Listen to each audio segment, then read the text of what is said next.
Oke guys, jadi kita sudah berada di depan Museum Pengkhianatan G30S. Lokasi ini berada berseberangan dengan lokasi Sumur Maut yang ada di sebelah sana. Nah ya, kita jalan kaki kira-kira 300-an meter baru kita bisa. Mari kita masuk. Jadi di depan pintu masuk museum ini ada semacam miniatur yang memperlihatkan kepada semua pengunjung lokasi lubang buaya seutuhnya ya, zaman dahulu, dan miniatur ini dibuat sepersis mungkin. Lalu di pintu masuknya guys, ini ada tanda tangan ya, dulu mungkin diresmikan oleh Soeharto. Dan ini saya sudah di dalam, mari kita susur ya. Di bagian depannya ini ada potret ya, proses pengangkatan jenazah para jenderal di masa itu ya. Lalu kita akan masuk di lorong ini.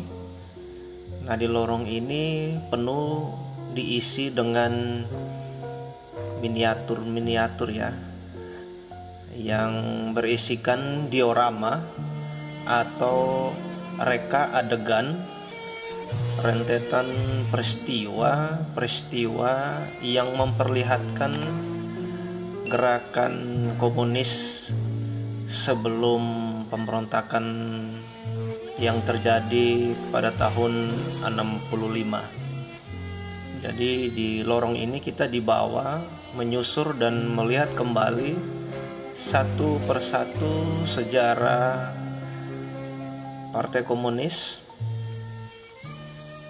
sebelum akhirnya nanti kita akan menuju di bagian belakang, yaitu ruangan penyimpanan barang-barang asli dari para jenderal yang gugur dalam peristiwa penculikan yang terjadi tanggal 30 September tahun 1965. Jadi sebagai informasi, museum ini terdiri dari dua bangunan yang terpisah ya guys.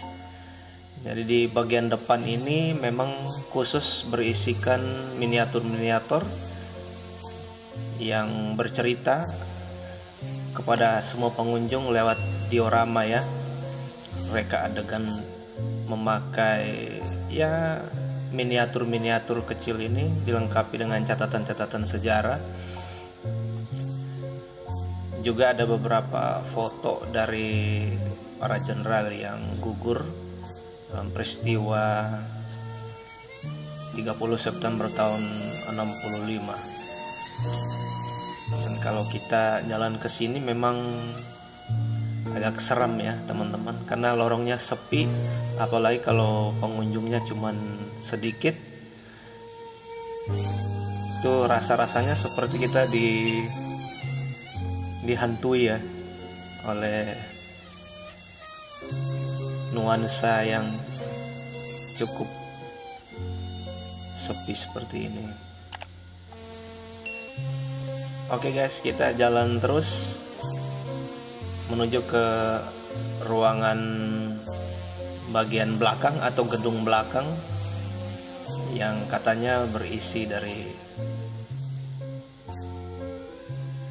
benda-benda asli para jenderal yang gugur di lubang buaya yang sudah disimpan sebagai arsip negara.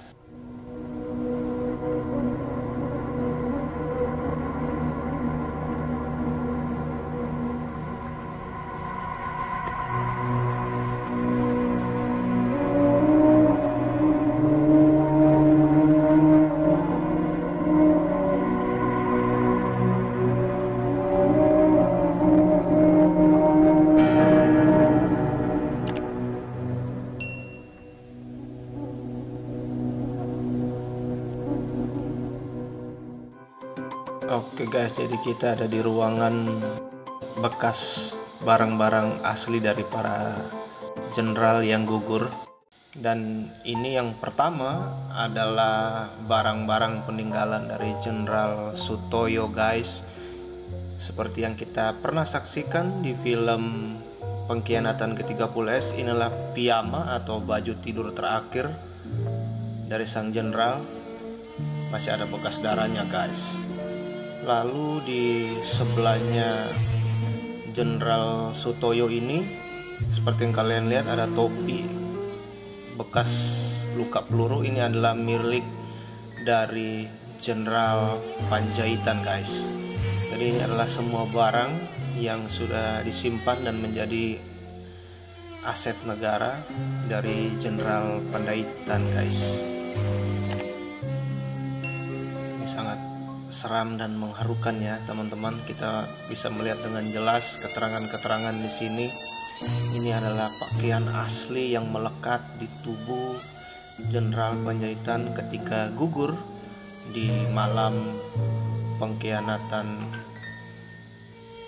30 September tahun 65. Dan itu adalah cincin kawin guys yang melekat di tangan Jenderal Panjaitan hingga akhir hayatnya. Di sebelah dari barang-barang peninggalan Jenderal Panjaitan ada sebuah radio tua dan juga bekas sapu tangan, ada kaos kaki, ada dompet, dan barang-barang lainnya, ada pemantik, juga cincin, pena dari Mayor Jenderal S. Parman yang juga merupakan salah satu jenderal yang gugur pada 30 September tahun 65 guys. Dan yang bikin merinding, barang-barang ini masih tersimpan dengan rapi dan dijaga ketat di ruangan ini guys. Kita beranjak ke sebelah. Ini adalah pakaian asli dari Maijen S. Parman ya teman-teman. Kalau masuk ke sini sendirian pasti terasa suasana seramnya guys, karena banyak cerita mistis di sini. Ini adalah barang-barang peninggalan dari Maijen MT Haryono. Ini adalah celana, dan sama seperti yang lain, bekas-bekas darah yang telah memudar di barang-barang ini masih terlihat dengan sangat jelas guys.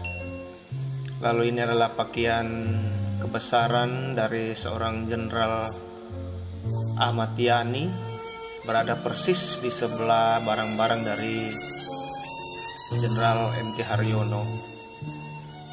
Ini adalah barang-barang Jenderal Ahmad Yani, lengkap dengan foto-fotonya.